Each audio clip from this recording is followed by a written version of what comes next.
more for you, you feel it. You know it. This is your life, and it's time to go from contender to champion.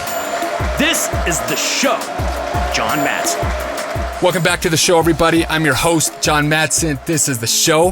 Hope you're all having an amazing day. It seems like the past 4 weeks has been spent on deciding to be a victor instead of a victim, despite the coronavirus. I'm tired of talking about that. I'm sure you're tired of hearing about that because everywhere you go, on Facebook, on Instagram, on your news app, on your phone, on the news channels, all we're getting is the same fucking news over and over and over again. People are arguing. Some people want to stay the fuck inside forever. Some people want to open the economy up today. Hopefully you realize that no matter what you believe, the louder you shout, the louder you scream, the louder you argue, it's rare that you're going to change somebody's mind. Now, that doesn't mean that you should just sit silently.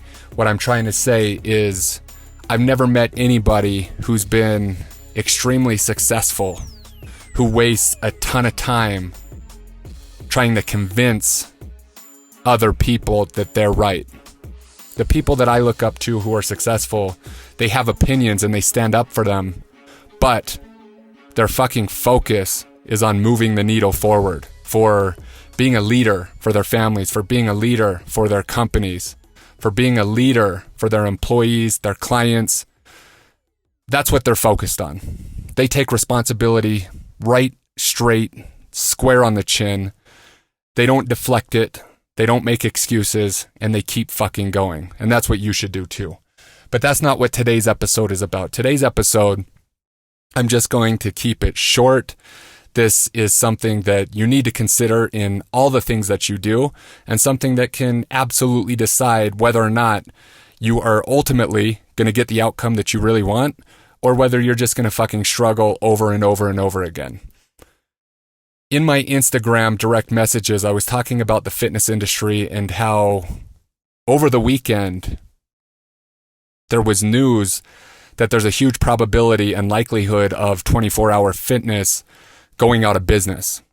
And I had spoke on a previous podcast about how I think the fitness industry is going to be different. Part of what I said and part of what this article about 24-hour fitness has confirmed is that big box fitness, slamming cheap memberships, full of people, is not going to be the way of the future. Guys, you go to the grocery store and people are afraid. They're afraid that if they touch you, that you're going to get them sick and they're going to die.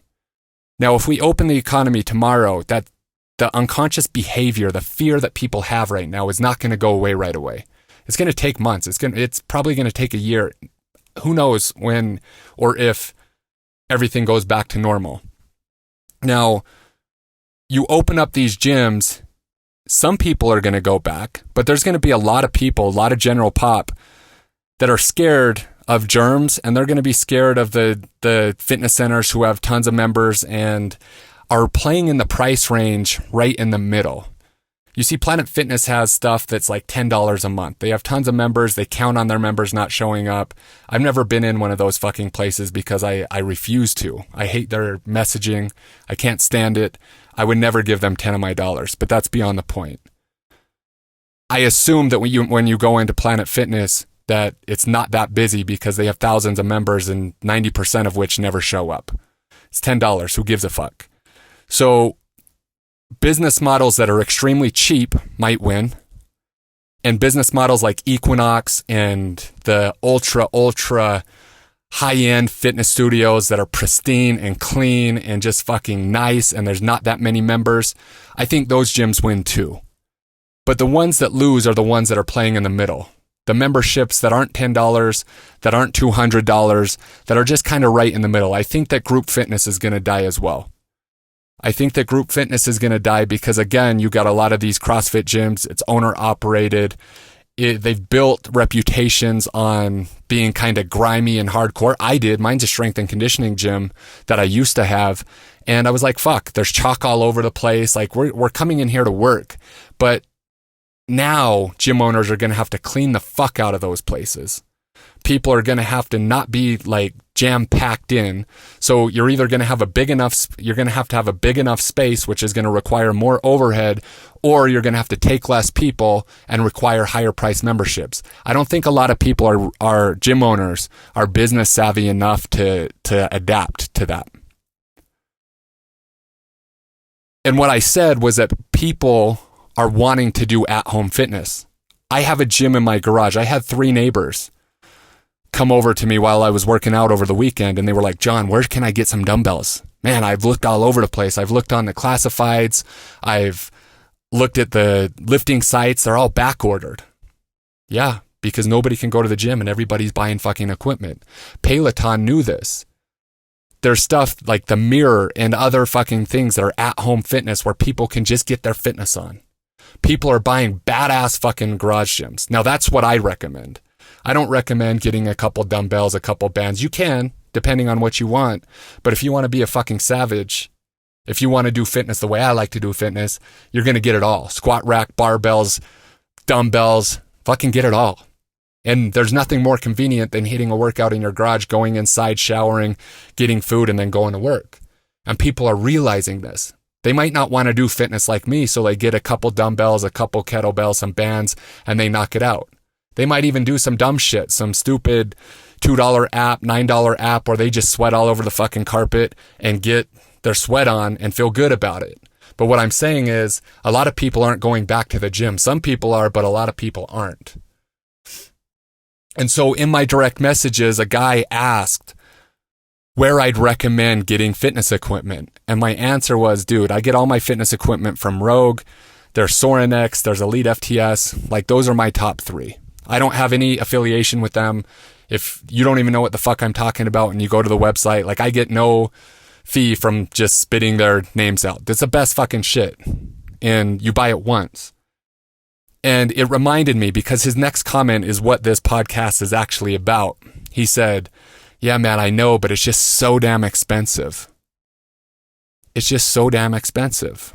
Well, first of all, according to who, right? Not according to me, according to you, according to some, I guess. But my reply was, and it was very natural, it's more expensive to buy the wrong shit. And that's the whole fucking podcast today. It's more expensive to buy the wrong shit than it is to buy the right shit once. And it reminded me of what my dad taught me years ago. And this is kind of a motto of my dad, and one that I had to learn multiple times for a lot of stuff, is you do shit right once. You do shit right the first time. Because if you have to do it twice or 3 times or 4 times, you're wasting fucking time. So he said you do it right the first time, and I say you buy it right the first time. And I'm not just speaking about fitness equipment. I'm talking about fucking everything. Because there's 2 types of people. There's one person who inside they want a result. Let's say that they want a 6-pack, or they want to be in the best shape that they've ever been in. And these type of people go to the internet, they do their research, they buy some books, they want to learn, but they're busy, guys.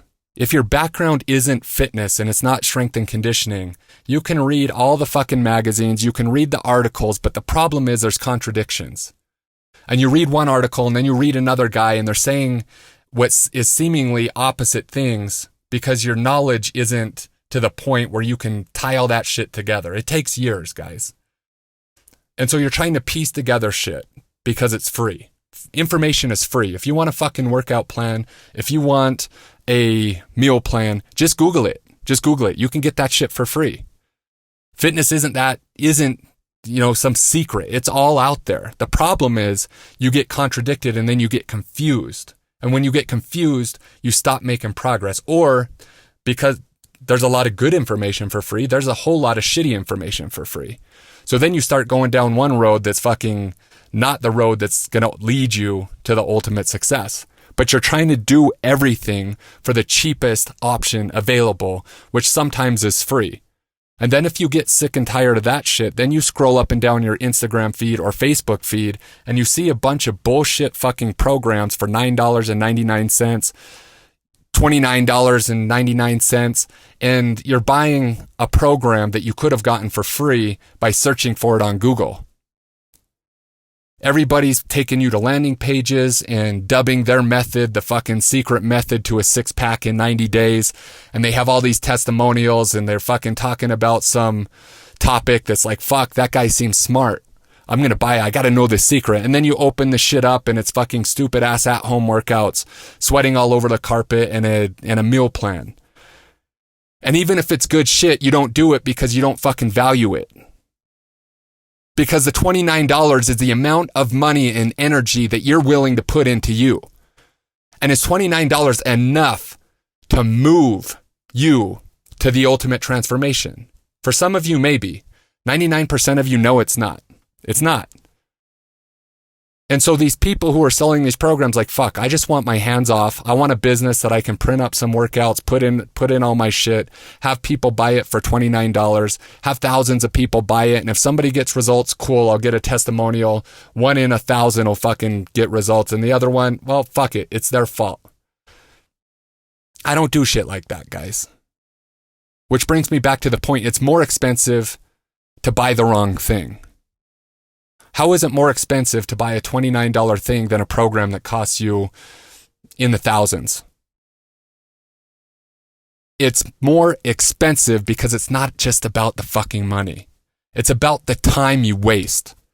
Because the guy who researches everything, who reads the magazines, who buys the cheap program, jumps from program to program, never understands fully why he's getting results or why he's not getting results, keeps working out for years after years, takes his shirt off in the mirror and still looks average 10 years later. If he just would have bought the right thing the fucking first time, it would have taken 16 weeks or maybe just 12 months. 12 months of dedicated effort, not only to do something, but to learn it and understand it at a level that once it's inside of you, nobody can take it away. It's like getting your bachelor's degree and training in nutrition so that you never need help again. If you need accountability, that's another thing. I have coaches that I pay for fitness and nutrition still today. Not just $200 or $400, in the thousands. Why do I do that? Because if I transfer my energy, my hard-earned money into something that I want, which is a better me, I'm going to pay attention to it. I'm going to give that effort. I deserve the reward for transmuting my money into an outcome. And that outcome is important to me. You see, guys, if you're not doing fitness the way and getting the results that you want, it's just not important to you. It's just simply not important to you. It's all about your value and what you value. Everything you do. If you want something but you're not getting it, you truly don't want it. Because what are you going to do to get it? I have fitness because it's a top priority. I buy expensive food. I buy expensive coaching. I invest into a garage gym that has every fucking thing I need. I could buy a lot of dumb shit. I could be driving a Tesla if I wanted to. I'd rather put that money inside of me.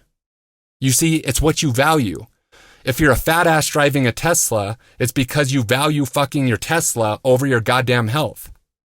If you're a fat ass driving a Maserati, it means that you value your status over your fucking health. You don't need to say anything. It's your actions that show everybody else. So if something's expensive to you, you either fucking figure it out because it's that important, or you don't, and it's just something that you either work towards, hopefully, or you just talk shit to yourself and say, someday I'm going to get that and it'll be the right thing, and you keep buying the wrong shit, and then 10 years later, you wasted all that time. That shit's funny to me. It's funny because it's stupid. Buying the wrong shit is stupid. It's a waste of time. But if you have time to waste, then that's on you.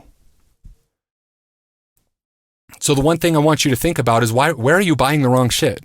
Where are you doing things that are going to cost you more in the long run than just doing it right the first time? I always divide people into two categories, champions, non-champions. There should be three categories, champions, those who are trying to become champions, and those who don't give a fuck. But the thing that separates champions all the time is their willingness to go all in on themselves, their willingness to invest in themselves. They're knowing that every single penny that they invest in themselves gets return, and it's with them forever. So nothing's a waste. The people who struggle aren't willing to do it. They'd rather grip onto their money and fucking waste their time. Decide. Decide, guys. Who are you going to be? If you're going to be a champion, is there a chance that you can do it yourself and spend $10? There's a chance, yes. I'm not saying it can't ever be done. I'm not saying I've never seen it done. I'm saying it's rare. I'm saying I can't do it. I have to put energy into that which I want. Chances are you do too. Thank you so much for joining us for another amazing episode of The Show with John Madsen. The greatest compliment that you could give us is liking, loving, and sharing this episode with all of your friends. So please go to iTunes, leave us a 5-star rating and review, and then share it online with everyone that you know. Make sure to tag John as well. He loves to hear from listeners of the show. The links for all of his socials and iTunes are in the show notes. Also, if you'd like to engage John for anything related to his coaching, consulting, or programs, please visit johnmadsen.com for everything you'd need to know on how to engage with John offline. And lastly, thank you for your time, your attention, and your consideration. This is The Show.